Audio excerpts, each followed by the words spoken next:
છેલ્લા કેટલાક વર્ષોથી સમગ્ર ગુજરાત અને દેશમાં નકલી વસ્તુઓનું ચલણ વધ્યું છે, જેમાં નકલી પોલીસ અધિકારી, પીએમઓ કર્મચારી અને ખાદ્ય પદાર્થોના કેસો સામે આવ્યા છે.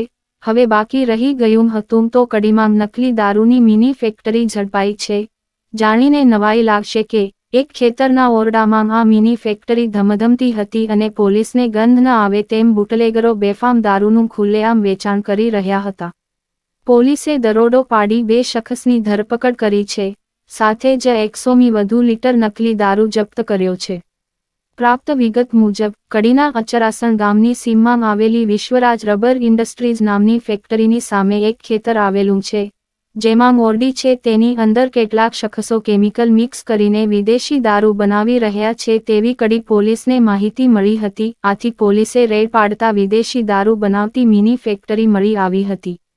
વિદેશી દારૂ બનાવતા ગગન જયંતીભાઈ અને હર્ષદ મગનભાઈ વાઘેલા ઓરડીના ભોન્યતળીએ બેસી ઇંગ્લિશ દારૂની કાચની બોટલ પર હેન્ડ પ્રેસિંગ મશીનથી બૂચ બંધ કરી રહ્યા હતા, જેઓને પોલીસ દ્વારા રંગેહાથ ઝડપી પાડ્યા હતા. આ બંને શખ્સો કલર, માલ્ટ, કેમિકલ અને આલ્કોહોલ મિક્સ કરી નકલી વિદેશી દારૂ બનાવતા હતા. જોતા રહો સુરત ક્રાઇમ ન્યૂઝ.